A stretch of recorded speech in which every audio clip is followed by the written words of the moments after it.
Hi, everyone. I'm Celeste Lannon, part of 92NY's Recanati Kaplan Talks team. Thank you for joining us for this virtual event to celebrate Benjamina Ebuehi's new book, I'll Bring Dessert. Benji writes recipes, styles, and creates content for media. She is also an ambassador for the incredible social enterprise Luminary Bakery.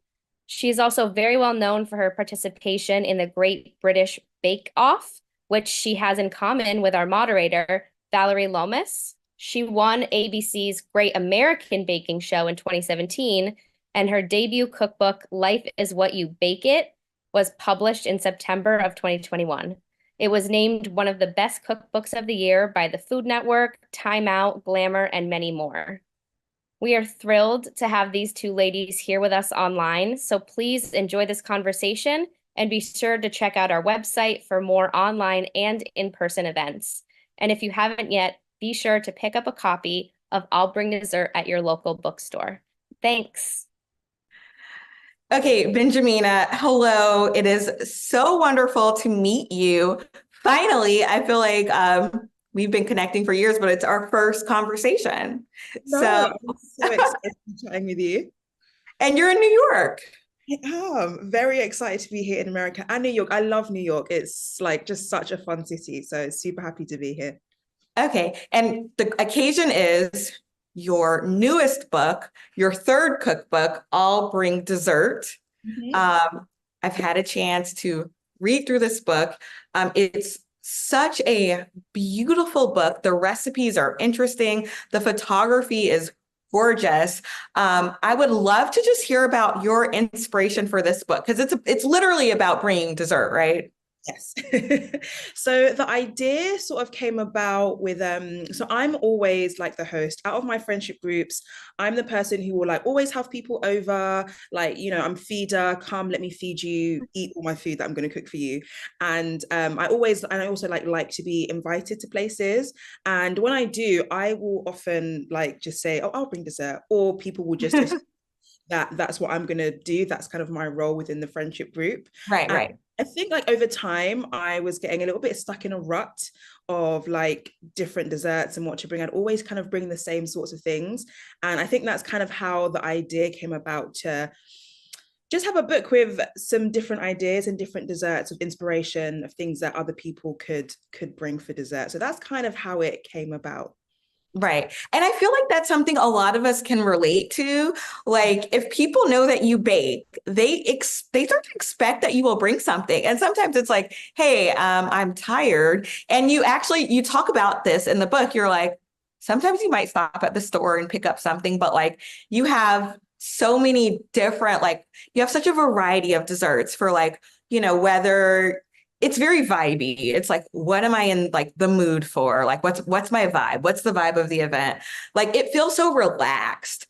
Can you talk a little bit about like the style of the book, like being relaxed and kind of resonating with those of us who we are the designated dessert bringers in our families and friend groups and churches or whatever? Yeah. I really wanted it to be that like approachable, relaxed, not super fussy. Because bringing dessert, there's a lot to think about. There's a lot of questions going through your mind. How many people are going to be here? What's the vibe? Is it quite relaxed? Is it more formal? So there's a lot going on, even when you consider that you're going to be the one bringing dessert. So I didn't want to add any like extra stress to that process. And I really wanted to show people that there are recipes that are still really impressive, still really flavorful. You don't have to spend like, they're not super technical, and even if you're not a baker, there are things that you can find in here that are still very doable, that you can make ahead. You don't have to be like an expert baker to make them, and just show that anyone can actually bring dessert. So it was important to have that sort of more relaxed, approachable vibe to the book. I didn't want it to be on a cheap. It really comes through. And I want to backtrack a little bit because I was really excited that you asked me to have this conversation with you because we do have something in common. And that's that we both competed in the big white tent. Were you at Pinewood Studios right outside of London? You weren't. We were in a place called Reading, so a little bit different, but the same tent. Okay, right. So you were on the Great British Bake Off, which is obviously like a a cult classic, like instant classic. People are obsessed with that show. We all watch it on Netflix on repeat. And I competed on the Great American Baking Show, which has a different name, but is the same show produced by the same production company, with some of the same judges. Paul Hollywood was one of your judges. He was one of my judges. So, we definitely I understand what you went through then. And in fact, I think your season was airing when I was preparing to go on. So I watched as inspiration before I went. So it's really exciting to see that you were able to take that experience of competing on this. It was a popular television show at the time, and it seems to just be getting more popular. Like the more people discover it and binge it on Netflix, because that's what we do with Netflix. Can you talk a little bit about your experience like on the show? And I know that's a big question, but also like how that like how you have kind of grown in popularity and gotten more opportunities the more people around the world are watching that show. Yeah, I mean, Bake Off was like such an incredible experience. And I think I wouldn't be doing what I'm doing today without that show. So, as much as it was like super stressful, very intense, like just one of the most difficult things I've done, I had so much fun and I'm so glad I did it. You had fun? I did. There were pockets of fun. There were pockets of fun. Looking Pockets. back, Okay, I give you that. Pockets. at the time, I probably wouldn't say it was fun, but looking back, there were definitely a lot of fun moments amongst the stress. And I learned so much. I mean, I was so young when I did it. I think I was about 22 or 23 when we filmed it. And so even like just thinking back to then and like I guess how I've evolved now is just like incredible. I mean, flavor has always been like a big thing for me. And I think that has still kind of followed me through. And my style, I think, there's still parts of it there, even though it's still evolved. But it was just such a great show in, I guess, such a great way to stretch me in, I guess, my baking abilities. When I went on the show, like cakes were my thing. That was what I was like super comfortable with. But when you're on the show, you literally have to do, as you know, everything, breads and pastries and desserts and everything in between. So right. And all the British stuff too, that like the tray bakes and the all of that. So you puddings, everything, so many things. So I learned an incredible amount, and I think also gave me a lot more confidence, like in like, thinking, oh, actually, I can do this. Oh, actually, this is good. Because you go on and you're just a home baker and, your family and your friends tell you, oh, this is great. But there's something about having like outside judges, like say, oh, this is good. And so that was definitely a massive confidence boost. So I'm super glad I did it. Such an incredible opportunity. And it's definitely kind of like laid, I guess, the stepping stones to what I'm doing today. Yeah. I mean, I think that those are such great points, and to hear about your experience, but that external validation that you get from baking something and presenting it to judges to be judged and essentially ranked, right, amongst your peers. That takes a lot of courage. And, maybe you were young enough, you were like, hey, like, let's do this. Like, yeah, it was very much, why not? Let's just see what happens. Yeah, I love watching the show. Now I'm on it. Let's just see how we go. But yeah, it was very scary, especially in the beginning. The first couple of weeks were so nerve-wracking because it's just like, it's the first time you're in the tent, you're seeing the judges, you're like sussing out the competition, and everyone else just seems like so good. But we got on really, really well as a group, and that definitely helps to like relax everyone. And then after a few weeks, you just enjoy it, like turning up and just baking. It's really fun. Oh, that's really great to hear. And so I'm also curious, like, when the show made it to Netflix, did you feel that bump? And did that kind of change your career trajectory at that point? Like, how did you get to where you are now, where this is your full-time career, you are doing extremely well, you're kind of like in many different places, but like, you're on Substack, you're on Instagram, killing it on Instagram. You've got 3 cookbooks, you're an ambassador for, multiple brands. Like how has that trajectory been? That's a really good question. And when you say it, sometimes I forget all the things that I do, and I'm like, oh, Right. yeah, I do Substack, and I do. Oh my gosh, it's a lot. So it's nice to just pause and think, yeah, that's a lot of things. How did I actually get here? Um, and it's, I mean, I've been doing this full time for about what, 8-ish years, maybe going on 9 years. And a lot of it has just been trying different things. So when I first left Bake Off, I wasn't sure like at all what I wanted to do. I sort of gave myself a year to do this like the food thing full time and kind of see what would come out of it. So Right. I just tried everything, like festivals and like live demos and more like camera facing stuff where you're the talent, and some more behind the scenes stuff. And I found that I really liked the food styling side of it. I like the more behind the scenes side of it. So I started to like assist as a food styling assistant and do some of that in the background. Also doing a lot of like things on Instagram, because that was and still is like my main platform of, I guess, sharing what I bake, showing like day-to-day stuff behind the scenes. And so kind of steadily putting time and effort into that to sort of try and grow it to what it is today. And then the Substack is also very recent, but I'm again enjoying it. It's another way to, I guess, share more about what I'm doing and share recipes in a more kind of long form, I guess, more long form than Instagram, which is nice to get a little bit deeper with readers. And ambassadorships as well, lots of brands. So it's definitely been a slow and steady journey, is what I will say. It's not been like an instant boom, here are all these. But yeah, it's been a lot of hard work, a lot of just like persistence and like showing up every day, even when like, you know, you might post something on Instagram, nobody likes it, but you still show up the next day and you still post and you still make new recipes. So it's definitely been like a long slog to get here. But to your question, once the show was on Netflix, I think that definitely influenced my, I guess, follower community, in terms of like I got a lot more Americans once it went on Netflix.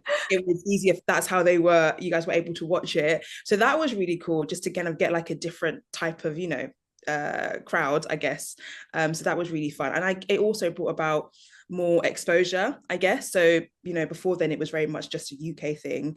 And so it was, it being on Netflix kind of just took it to a wider audience, and more opportunities and really more, lots of fun stuff. So it's definitely been a slow and steady journey and to get where I am today, but I've enjoyed most of it, not all of it, because there are some bits where it's just very, very hard and when things are not great, but I've enjoyed the majority of the journey. Okay, that's wonderful. So, I mean, you mentioned something, you've been talking about like your style of baking, and about flavor.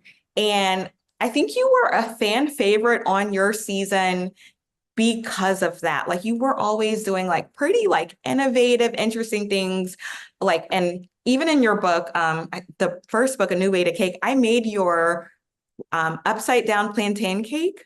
Oh yeah. Yeah. And it's like, who's baking with plantains?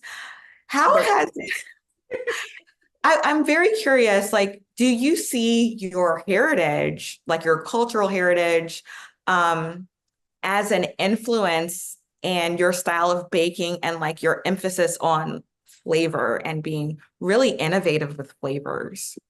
It definitely plays a role in the way I approach baking and approach recipe development. I think growing up like in a Nigerian household, like flavor is a big thing in everything. There's just lots of flavor going on. And so I definitely do draw inspiration from that, of just being bold with it. So it's not even necessarily that I'm using lots of Nigerian ingredients. I mean, well, plantain is definitely one of them that I love. I think I've like vowed to use plantain in every single book that I ever write. And so far, I've got a recipe of plantain in every single one. But yeah, I think that just really, I guess, encourages me just to try new things and just to be a bit bold with it. And the way that I like to incorporate flavor, it's not, again, in a way that is super technical or really, I guess, like time consuming. I like to show that you can do it in a way that's quite simple, really small twists or small additions to make something that's maybe quite familiar, just a little bit different and a little bit more intriguing and a bit more complex. So whether that's including things like fresh herbs or some spices that you might normally associate with savory things, just showing how you can use that in a sweet baking context, in really, really simple ways. And it just completely can change a dish. So I think that's been, I guess, my signature flavor style, yeah, throughout the years. And I think that's kind of what people know my recipes for. Yeah. Okay, so here's a question. What makes a great dessert? Like we've talked about flavor, like we know it has to taste good. And that might sound like a given, but people would be surprised, right? We're looking at, you see so many beautiful desserts, and if I bite into it, like I want it to be worth the calories, right? So like to you, what makes a great dessert? I think it shouldn't be something that gets you stressed, first of all. I think you should always, it should be something that like you see it and it just instills fear in you. No, because it comes across when it's made. So it should be, first and foremost, if you're going to make something for dessert and it's going to be great, it should be something that doesn't scare you. That is a definite first place to start. And I think what also makes a great dessert, I think it depends on who you're making things for, which is why like I split up the book in chocolatey, fruity, nutty, creamy. So depending on who you're making it for kind of determines what makes it great. But it should have, I think, a good mix of textures. So if it's for desserts that are mostly quite soft, it's nice to maybe have something that has a little bit more crunch or is just a little bit more firm. Temperature wise, sometimes I like to mix it up. So if it's a warm pudding, I might serve it with really cold cream on the side. So playing around with that sort of thing. And yeah, it should taste great. A great dessert tastes amazing and it should look good. And by looking good, I don't mean that it should be like the most perfect Instagram looking dessert. As long as as long as it looks like when you see it, you say, I want to try that. Right. Like not a hot mess. No, like although hot mess tastes great sometimes, so that's also fine. But if it looks like I want to try that, I want a bite of that, then that is a great dessert. Yeah. And this is something that maybe you can relate to, but when I was competing on the Great American Baking Show, I was thinking about desserts the way you just described them, right? Like you have to think about it in a more intentional way, like the textures, like do they work? Do they complement one another? The flavors, the aesthetics. Did competing on that show kind of heighten your awareness to those things?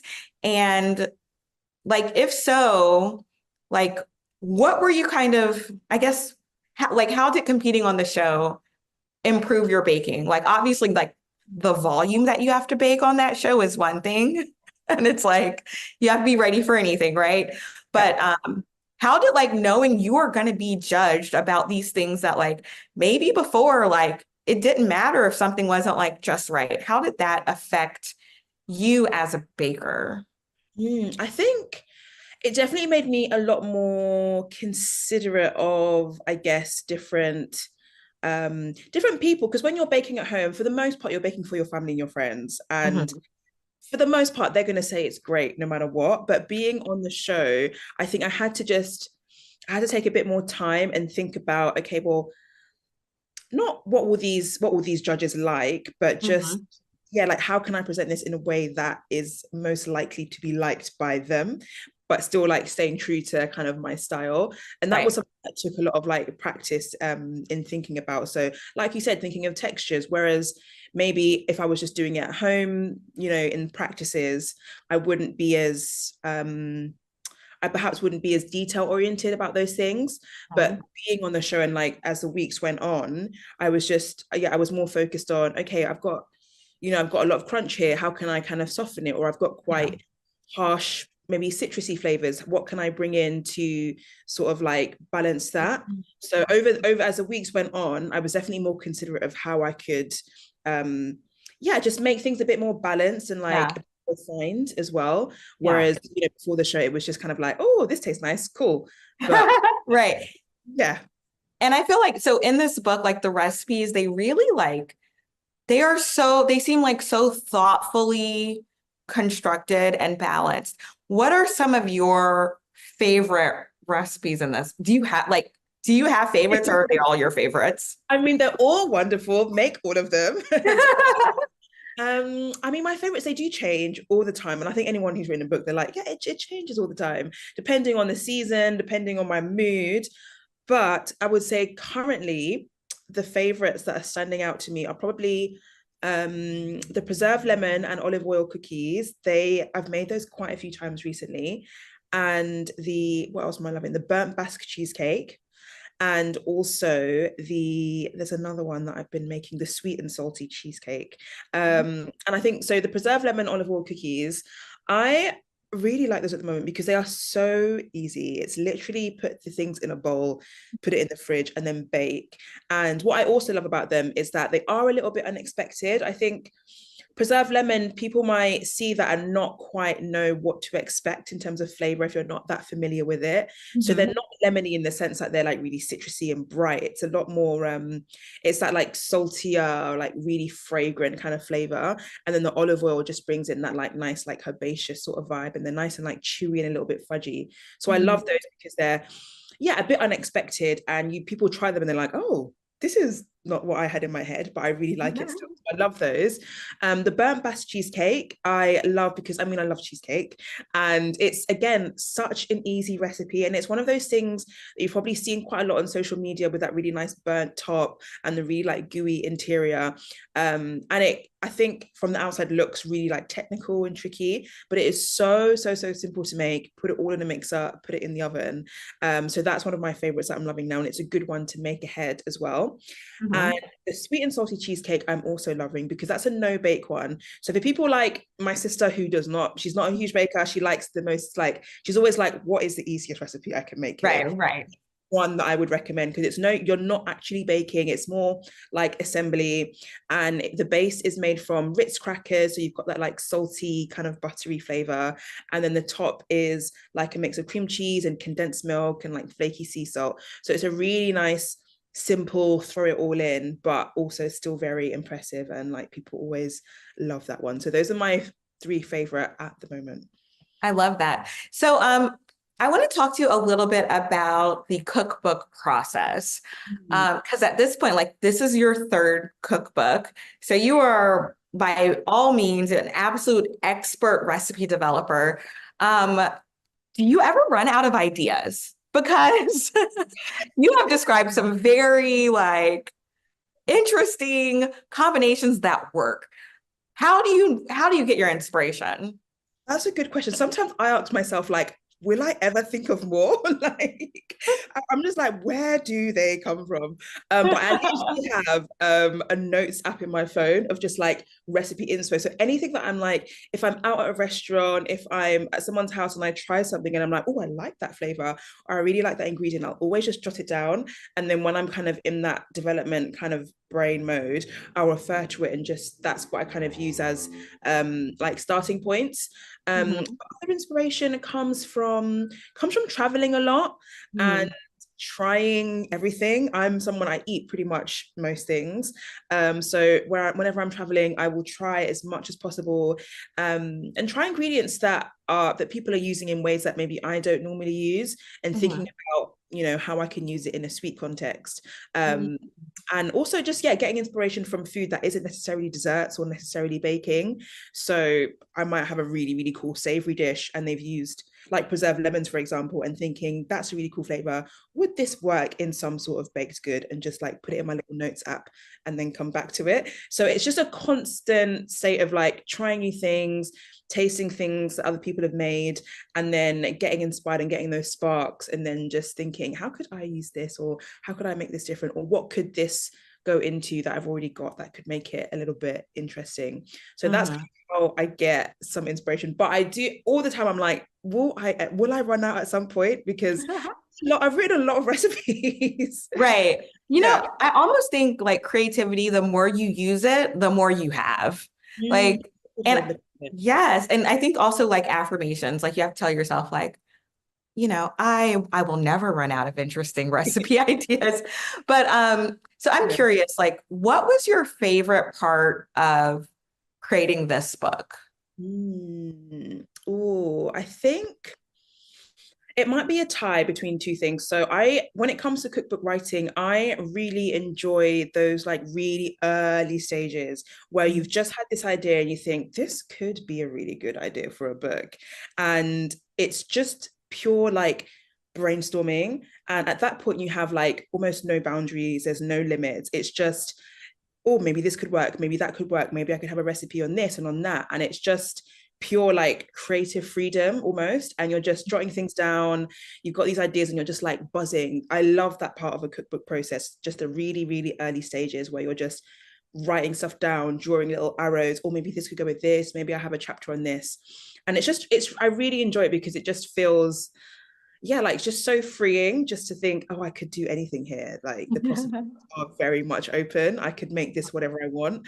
And then it's also fun to compare that stage to kind of the end product. So that's a part of the process that I really enjoy. And I also really love the photography days because that is where, I mean, it's just so fun. It's just so fun being on shoot and being on set because you've gone from like testing all these recipes in your kitchen, pretty much by yourself, day in, day out, back to back, trying it again, it fails, try it again, it fails, try it again until you get it right. And they're really hard days. They're very long days. It's just constant baking, constant washing up, constant clearing down, packing up, and then do it again the next day.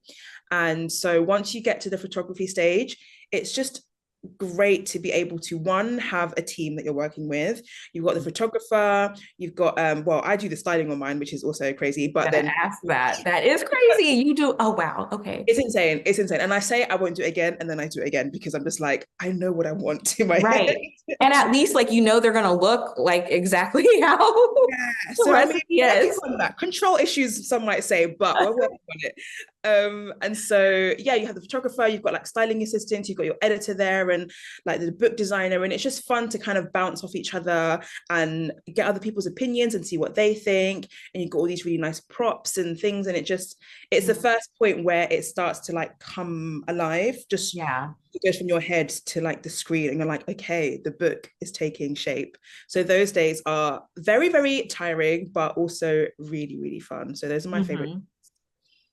Okay, so let me ask about the flip part. What is the most challenging part? And also, like you talked about the process of recipe development. Sometimes you have to make something again and again and again. Do you get to a point where you're like, gonna shelf that, save that for the next book, save that for something else?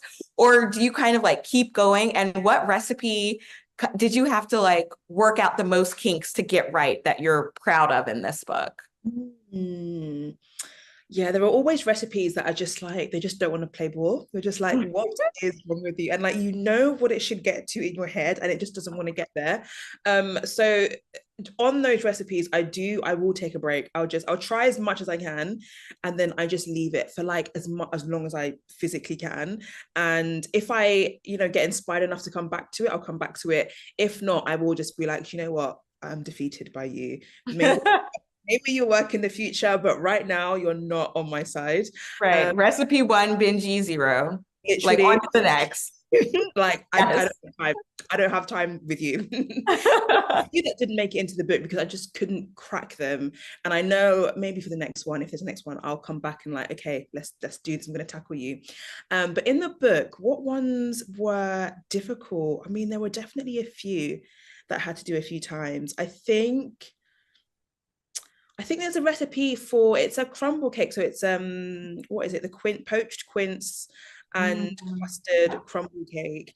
And I think when I was first doing it, it just felt very long. I was thinking, this is just not a streamlined process. This recipe is just, there's a lot going on.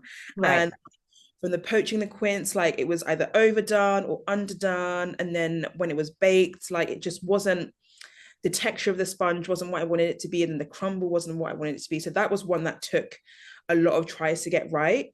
So that one was close to being shelved, but I was so determined. I was like, I need you in this book, so you just got to work. So right. Okay, that's really cool. So I want to talk a little bit more about like, I guess like the vibe of the book. It's titled I'll Bring Dessert. This is about recipes that transport well, right? We're in New York City, and I'm sure where you live as well, like having to physically bring a dessert, it is a thing that can end in catastrophe. And I love that in this book, you give us options. You're like, hey, this is something you can bring whole. This is something you're going to bring and you're going to assemble it when you get there. So can you talk a little bit about like the theme being like recipes that you can pack up and take in your car or on the subway or in an Uber or however it is that you get around? Yeah, so that was really important when I was doing this book because you can say, yeah, bring dessert, but like, how are you actually going to bring this thing? Right. And so I didn't want to just assume that people would be able to just like, oh, just automatically know what to do. And so all the tips are tips that I have like actually used. And there are some desserts that you can just bring from the tin to wherever you're going. You can reheat it or serve it as is, fine. But there are some things I'm always like, don't assemble this at home and then bring it, because if you're getting on the tube or the subway, it's going to be a mess. So, it's important to highlight recipes that are just so much easier when you finish them there. So like, for example, the pavlova, like I would never make the pavlova, fill it with cream and fruit, and then take it to where I'm going, like never in a million years. So it was important to kind of just point out recipes like that, where actually take the meringue shell, take your cream, whip it up in the kitchen before you're about to sit down, and then top it with fresh fruit when you're about to eat it. So it's important to kind of highlight what recipes you can assemble in advance, what you can do at home, how to reheat things. Sometimes you can just bring things straight in the pan that they were made in, which is just so much easier. And so very like subway friendly, very car friendly. Because it's important to actually be able to take this dessert where you're going. Have you ever flown with a dessert that you made? Have you gotten on an airplane? I don't think I have. I know people who have taken like cakes on airplanes. Don't do it. Unless it's still in the pan.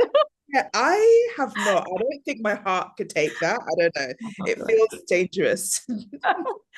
Yeah, I mean, so again, like as someone who has had mishaps transporting layer cakes on hot subway platforms in the summer in the city, I love that you thought about this in this book and kind of spoke to that. I think it's like such a great and like fun and kind of communal theme for a cookbook. So no, that was so I just want to like quickly touch on representation, because there was something really great about your season of Great British Bake Off, and that was there were multiple Black people on your season. I want to talk specifically, I guess, about like you and Selassie, because it seemed like you had a great friendship throughout the season and you were both doing like amazing bakes. Like, did you feel maybe a little less pressure to like represent for your culture with there being someone else there? You weren't the only one. Oh, yeah, definitely. I think at the time I maybe wouldn't have recognized it, but looking back, it definitely did take some of the pressure off. It's like, because when you are the only one, it's like, okay, I'm carrying all of us here on my back. So having someone else there, even just subconsciously, was just, I guess, quite made it a little bit more relaxed and kind of took some of the pressure off. I mean, you still have those kind of thoughts of, okay, I've got to do well, I've got to represent, I've got to make sure I just, don't embarrass anyone and all that kind of thing. But it definitely helped having someone else there. And there were other people of color on my season as well. So that was just a nice little like, you just didn't feel, I guess, super alone.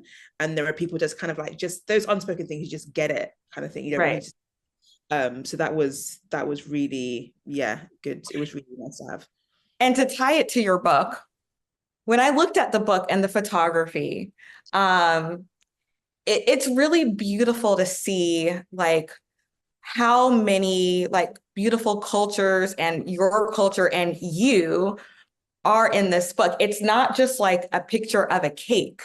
It's the person whose hands prepared the cake. And I think that's like so important, like that the imagery is there. And I think it's one of the things that makes the photography so beautiful.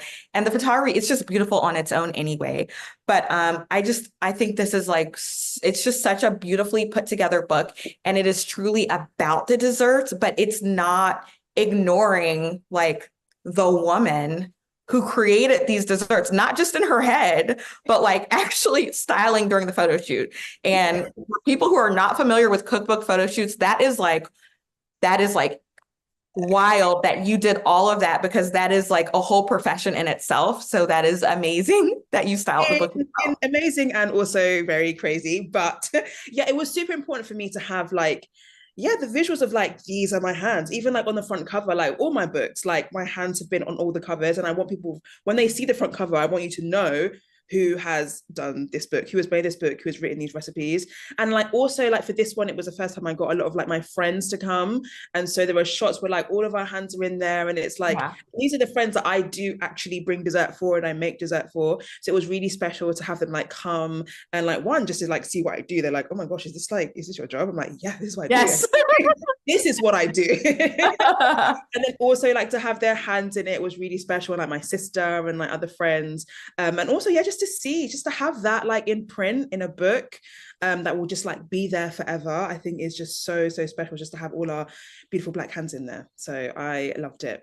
And you feel like the community, you feel the joy, you feel the love in this book. So do you have anything else you want to share about the book or your experiences, before we wrap up?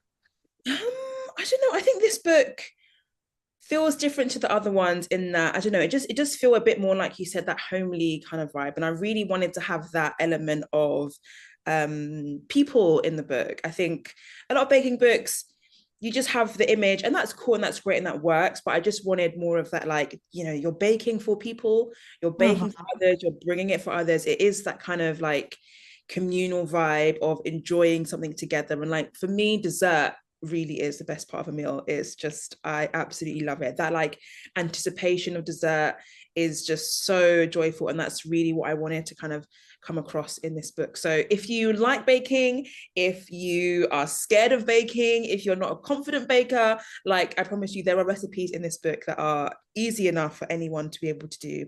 And I just hope that it gives everyone the confidence to be like, yeah, I'm gonna bring dessert. And you get to pick a recipe from the book and enjoy it with people. I love that. I think we're going to wrap up there. Thank you so much, Benji. It was lovely talking with you. Thanks so much, Vallery.